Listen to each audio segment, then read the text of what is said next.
By this point, I'm sure you'd have seen a whole lot of Snapdragon 8 Gen 3 phones, but let me assure you, you've seen nothing quite like this. Insane sustained performance, a monstrous 6500 mAh battery, an uninterrupted, almost symmetric flat display, a whole lot of RGB, and who doesn't love RGB, right? Now this is the Red Magic 9 Pro. With the shadow of a certain Taiwanese phone looming over us, let's see what Nubia's offering looks like. Hey guys, Ash here from C4E Tech, and man, it's cold AF here right now.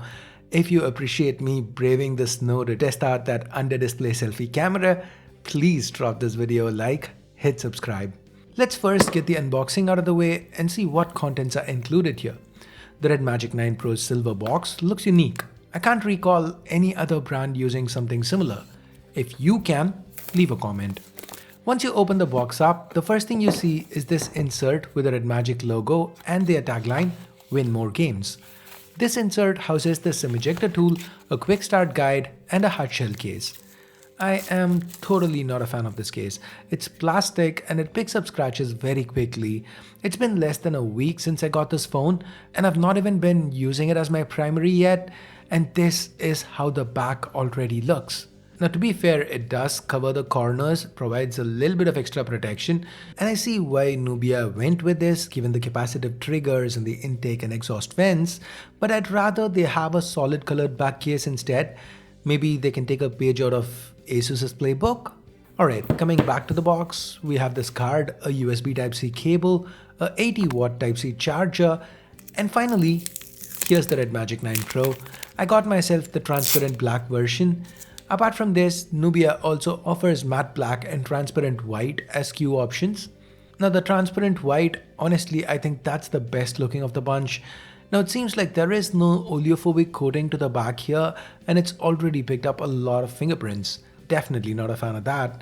I do however like the camera array not sticking out. When I started seeing rumors of the camera array being totally flat, my first thought was, does this mean it's gonna get scratched easier because every time you place the phone down, is the camera not gonna come in contact with the surface you're putting it down on? Well, not exactly, because the way they've designed this, the flash that you see here, it's slightly elevated. So when you put the phone down on a surface, you can see that slight movement. That's because the camera is not coming directly in contact with the surface. Now the Red Magic 9 Pro is the first and only gaming phone to sport the new flagship Qualcomm SoC, the Snapdragon 8 Gen 3. And the performance here is top notch, very impressive.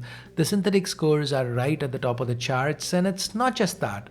Even with sustained performance like here on the 3D Mark Wildlife Extreme Stress Test, the Red Magic 9 Pro loses only 10% of its peak performance after 20 whole minutes of its GPU being consistently pushed. Now, when you look at other 8 Gen 3 flagships, it's not uncommon for them to lose 25 to 50% of their performance in the same time. End up with stability scores in the mid-50s or 70s. Some of them didn't even complete the test. They just crashed out midway with various heating errors thrown up. How Nubia has actually managed to do this is by going for an improved passive cooling with their ICE 13 cooling system and continuing to provide an active cooling solution in the form of this fan. Of course, this means the Red Magic 9 Pro, like its predecessors, lacks any kind of ingress protection, but I think the target audience for this kind of phone, they're gonna consider it a fair trade-off. Now with actual gameplay, it's no surprise that whatever I threw at this phone, it managed to run it very well without any kind of frame drops or stutter. Pulling in from the side, Nubia provides you a full suite of customization options for gaming. Right from turning on a performance mode to adjusting the refresh rate to remapping on-screen keys, setting up triggers, bypass charging, to run the phone directly off the wall adapter. There are a lot of options. It's quite comprehensive and well implemented. Now the 8 Gen 3 here, it's paired with 8 or 12 gigs of LPDDR5X RAM and 256 or 512 gigs of UFS 4.0 storage. And that brings us to the part of the video where I point out differences between the 9 Pro and the 9 Pro Plus. And it's very simple guys. The RAM is 8 or 12 gigs on the Pro, 16 or 24 gigs on the Pro Plus. The Pro, as we saw, it ships with a 80-watt charger. It has a huge 6500 mAh battery. The Pro Plus on the other hand gets a faster 165-watt charger but a lower capacity 5500 mAh battery. These are the only three spec differences. Barring these, everything else, the display, the form factor, the performance, the cameras, it is all identical. Now to me, the extra 1000 mAh makes more sense because even with the 80-watt charger, you're still getting about 40% juice in 10 minutes, a full charge in 35 minutes-ish. So it's pretty fast, but I am curious to know what would you guys prefer. 5500 mAh plus 165 watts or 6500 mAh plus 80 watts? Let me know in the comments. Now despite this huge battery on the inside, the Red Magic 9 Pro, it still isn't extremely heavy. It weighs in at around 230 grams, which is not too far away from say the iPhone 15 Pro Max, the Galaxy S23 Ultra, the OnePlus 12, etc. The thickness, surprisingly, it's lesser than some regular flagships. It's just 8.9 millimeters here, and remember with the regular flagship, the thickness we are talking about is here. It's much thicker around the camera. With the Red Magic 9 Pro though, it's a uniform 8.9 millimeters. Now that said, when you use this phone as a phone, it is a bit of an ergonomic nightmare. The right angles all over make the Red Magic 9 Pro a little hard to use for extended periods of time. Yes, they have it slightly curved at the very edges, but it's still not a very comfortable experience. When you game though, the fact that the camera array isn't elevated, now that's definitely a pro, and I also love how they've placed the speakers. But before we talk about that, let me walk you through the placements. Note that the sides here are made out of aircraft grade aluminum, and Nubia, despite everything they've packed in, have managed to retain the headphone jack. Yay! It is possible. Who would have thunk it? There's also an IR blaster and a speaker up top.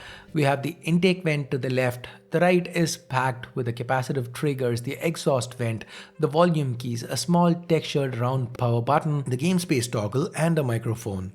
And to the bottom, here's where we find the SIM tray, the primary mic and speaker, alongside a USB 3.2 Type-C port. This time around, NFC is also included.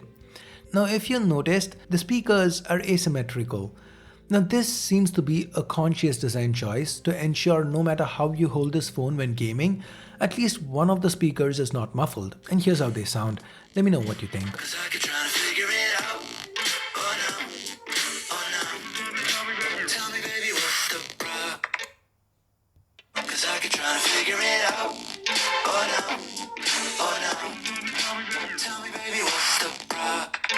There are 5 areas on this phone where you can see the RGB.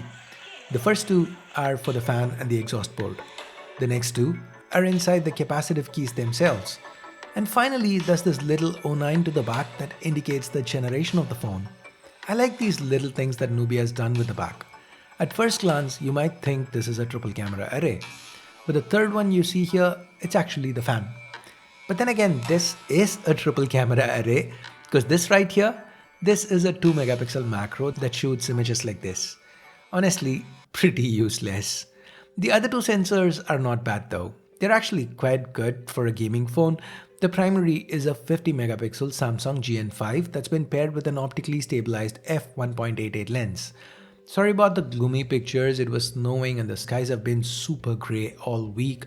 Anyways, this camera, it's not gonna win any photography awards, but it's decent, better than what you'd find on mid-range phones.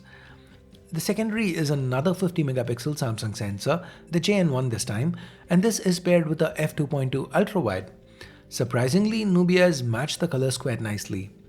With video, the Red Magic 9 Pro tops at 8K 30, the footage is reasonably stable, and at 4K 60, it's just as good, with slightly better stability. The rear camera video here, I definitely call it usable. Selfie video though, that's an entirely different story. You already saw it at the start of this video. Now notice this part here, see the ghosting? This happens when you have a light source behind you and the footage itself is not great, there's not a lot of detail, it's quite soft and it maxes out at 1080p. Stills are slightly better, skin tones are fine, but they are very light on detail. It's definitely worse than pretty much any phone we've recently covered. But this 16 megapixel sensor also feels like a major step up from the last time I saw an under-display selfie shooter. So it looks like the technology is getting better. It's not there just yet, but it is getting better. Now thanks to this under-display selfie camera, the display is uninterrupted.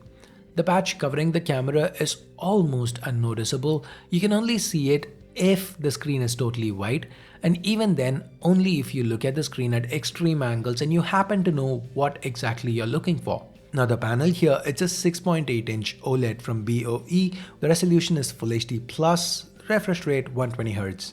At low brightness levels you get 2160Hz PWM dimming, and this is a bright panel. You get about 650 nits under manual mode and 1100 nits under auto mode. Nubia has also nailed the fingerprint scanner placement. This optical scanner is positioned quite naturally, and it also happens to be fast and accurate. On the software side of things, this phone is running on Red Magic UI 9, which is built atop Android 14, and throughout this video I've shown you a lot of what this software can do. There are also some cool things like being able to choose different sounds for when you turn on the fan. It's all well done. The entire software feels quite intuitive, packed chock full of features.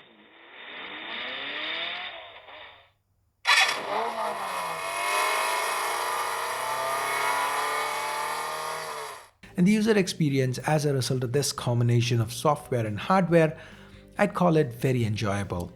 Now we get to pricing. The Red Magic 9 Pro technically starts at 4399 RMB, which converts to around 52,000 Indian rupees or 620 US dollars. But this is for the 8-256 version, which I really haven't seen on sale anywhere yet. Realistically, the cheapest option to buy has been the 12-256Q, which costs 4799. And that converts to about 56,000 Indian rupees or 680 US dollars. Given this is the only gaming phone in the market today with the 8 Gen 3, and the fact that the ROG phones have typically been pricier than Red Magic, I'd have to say the price, it still feels okay. But what do you think? Let me know in the comments below.